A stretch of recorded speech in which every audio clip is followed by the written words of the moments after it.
Hi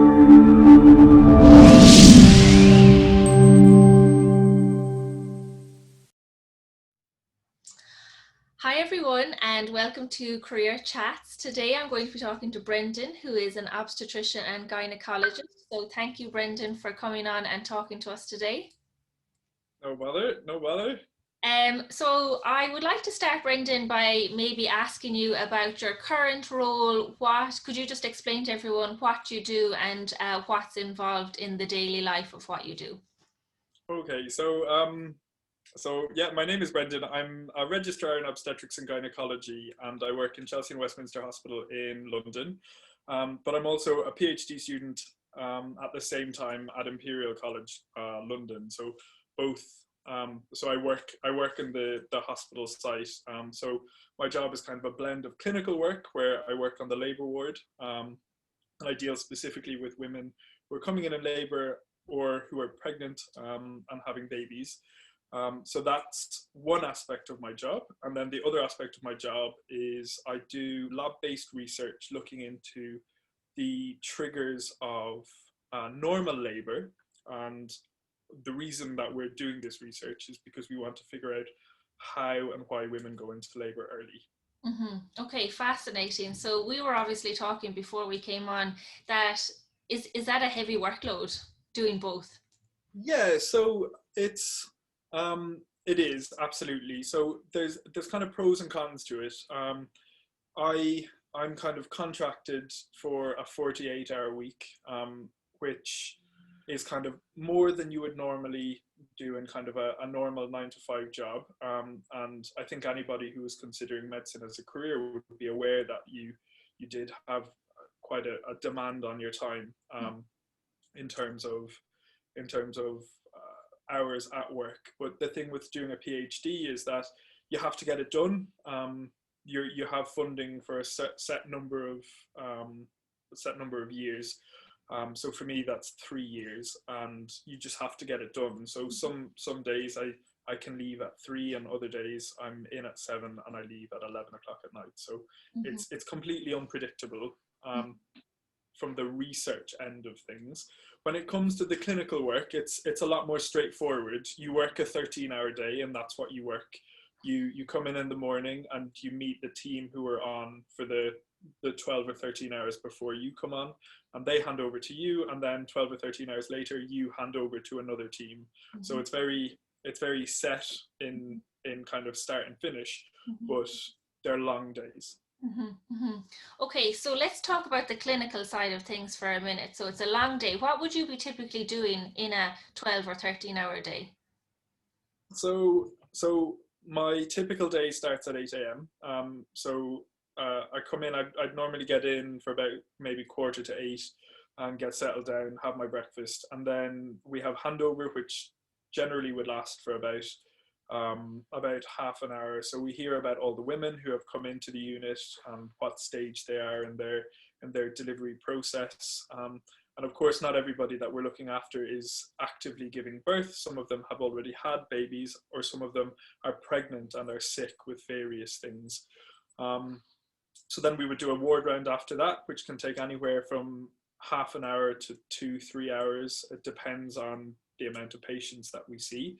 And then obviously, if you can imagine, you can't really schedule women having babies. So emergencies pop up here and there. So we might have to pop out and do a cesarean section, or help a woman deliver for whatever reason more quickly than they might be doing at the time. And then we have lots of other things going on. So we have a triage area, which is like an emergency department for pregnant women, which we cover as well.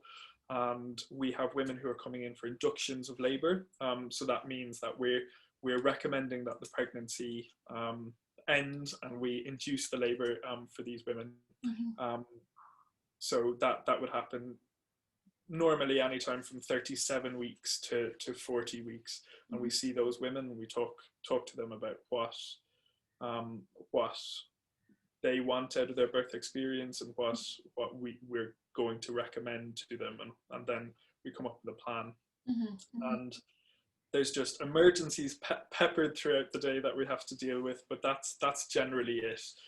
We have consultant supervision from, well, essentially 24 hours a day, but we have a consultant change over at 5 p.m. So then we do another ward round at 5 p.m. And then we hand over at 8 p.m. to the night team who are coming on. So that's a fairly standard day. For me, I would generally deliver maybe 3 to 5 women in a normal shift. A very busy shift, you might do 7. Wow. And a quiet shift, you might get to sleep. You never know. Yeah, that's always a bonus, isn't it? If you get to have a nap at some point during the day. So you said that you sometimes, or most of the time, you'll have to deal with emergencies at some point in the day. So, so that kind of brings me on to, like, what kind of qualities do you think someone needs to be in your position? Like, presumably they need to be sort of level-headed and good under pressure. Yeah, so I think the best thing for me about obstetrics is that there are only so many things that can go wrong. So you need to know what the problems are, and you need to know how to deal with them quickly, and you need to be able to make decisions quickly. So you get quite good at that quite quickly, and you know what you need to do for them. If I was to be lighthearted about it, I would say that anybody who did my job would need to be an adrenaline junkie, because it is emergency after emergency, and the stakes can be quite high. But I would say level-headed, quick decision-making, and practically competent would be the 3 most important things that I think you'd need to be able to do this job and enjoy this job. Might not have all of those 3, but you probably wouldn't enjoy the job in that case. Yeah. So that was going to be my next question. Like, do you have to have those questions when you start out in med school, or can you develop them when you get into the role? Like, for example, I would not have been very organized at all in college, and it was only when I became a teacher that I realized, okay, I have to become organized, otherwise I'm not going to be able to do this. Yeah. So one of the joy with medicine and studying medicine in university is that it's so broad. There's a career in medicine for everybody. We were once told in my class in university by one of our profs that 80% of med students could do 80% of medical jobs. So it's so broad, and I would imagine that I would have been very happy in many other specialties as well. I just know that for me, I'd have to do something with my hands. I have to be practical and hands-on. I couldn't sit in an office all day and think about things. I'd have to kind of get out and do things and see people face to face. And people say that about obstetrics. They say it about the emergency department as well. So they're places where you need to kind of you have to be able to get up and go and have a short attention span, because there's one problem coming in after another, after another, after another. But saying that, if you wanted to sit down and deal with one patient, one complex case, and spend 8 hours operating on them, there's a specialty in medicine that does that. If you want to, have a place in the community and work in like an old folks home, or work in a general practice where you're a much more important part of a local community, there's that for you too. So there's just so much scope with it. And then there's scope for academics and research, and there's scope for working less than full time. It's so broad, and I think medicine often gets a bad rep in that it takes over your life. But it only takes over your life if that's what you want it to do. Yeah. Does that answer your question? Yeah, no, definitely. So did you always know that you wanted to get into obstetrics? So it was only, so most medical schools in the second to last year, so whether that's in 4th year or 5th year, depending on where you go to med school, that's when you would do obstetrics and gynaecology. And I actually thought that I wanted to be a psychiatrist for a while, because I was really interested in different presentations of different psychiatric illnesses. And then I knew that I really enjoyed obstetrics and gynecology because it was taught so well to us where I went to university. It was only when I started working that I knew for sure that I wanted a blend of a medical specialty. So the medical specialties are specialties where you treat people by prescribing medicines, and I wanted a surgical specialty as well, which is where you obviously do surgery to make people better. So I wanted something that blended that in like essentially a 50-50 way, and that's what obstetrics and gynecology was for me. So I didn't know straight away, but it was definitely something that I was very interested in.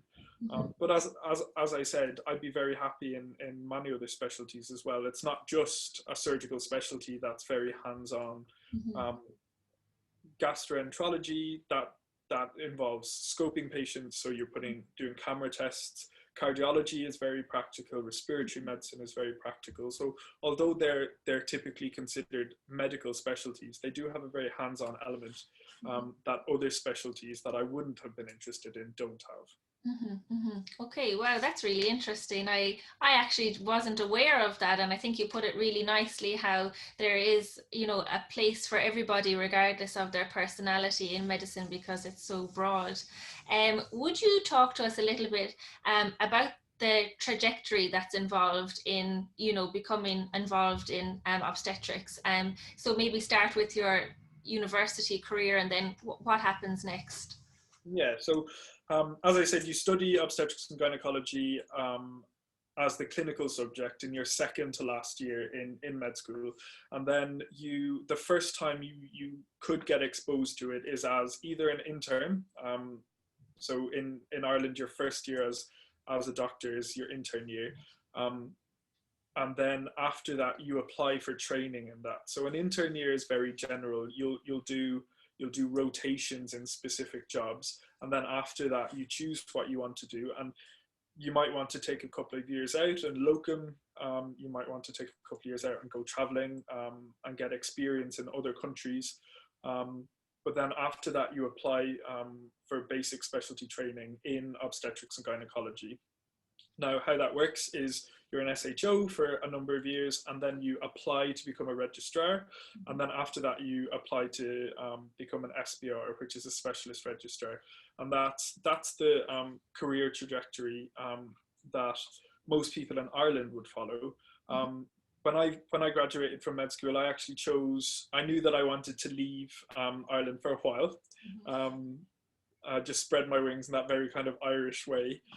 So I decided to come to England immediately after I graduated. So I did 2 years of the equivalent of what would be intern years. And then during that time, I got experience in obs and gynae, and then I applied straight away. And the main difference in the training in Ireland and the career trajectory in Ireland and England is that it's a run-through program in the UK. So that means I applied in 2017, and that was it. That was the only interview I needed to do, and I have my training program until I become a consultant. In God knows 40-50 years, we'll see. Yeah. So what is the process to become a consultant? So you pass through 3 stages. The first stage is you're an SHO, which is a senior house officer. So that's a junior doctor, the most junior doctor on the team. You'd be involved in kind of initial assessments of women, and you'd be assisting a lot of cesarean sections and forceps deliveries or vacuum deliveries. And then you begin to gain more independence over the 2 years of your SHO training. And then after that, you become a junior registrar, which generally lasts for 3 years. And in that time, you run labour ward, and that's the stage that I'm at now. So I run the labour ward with an SHO, so a junior doctor who would be below me in terms of seniority, and then I have a senior registrar, so somebody a couple of years ahead of me in training, who would offer support and advice, or if I wanted a second opinion on something, they'd be able to give me that support. And then above all of us is a consultant. So that's kind of the full team that the team is made up of. So then you tend to be a senior registrar for at least 2 years. And then after that, you get what's called a certificate of completion of training, and you become a consultant. And that's when you can apply for consultant jobs. People often take roundabout ways. So the quickest route through that is 7 years after. So once you start training, so that's 5 years of med school, and then I did 2 years after med school, and then 7 years of training. So that would be 14 years after my leaving cert before I became a consultant. But I'm doing the PhD on top of that, which is another 3 years. And then there are lots of other options for becoming more specialist within the specialty, which would include, you know, kind of becoming a specialist in gynecological cancer treatment. You can become a specialist in endometriosis, which is a condition that affects a lot of women in Ireland. You can become a specialist in maternal fetal medicine, which is specifically what I'm interested in. So it ends up being quite a roundabout way, and particularly when you're getting a little bit older and your priorities in life are changing, you want to maybe settle down, start a family, or things like that. I know it's, even for me now, it's a very distant thought, but there's options to slow down training. So you can go from training 100% of the time, which is, as I mentioned, that 48-hour working week. You can reduce your working week to maybe a 24-hour working week, and that means you're training at 50% of the time. So it takes twice as long, but it's an easy way to get a nice balance of life in medicine. So kind of like, from what I hear from you, it's kind of like a good idea to get as much as you can done when you are young, and when you're, you know, young, free and single, and have no family or even intention of starting a family yet. Is that right?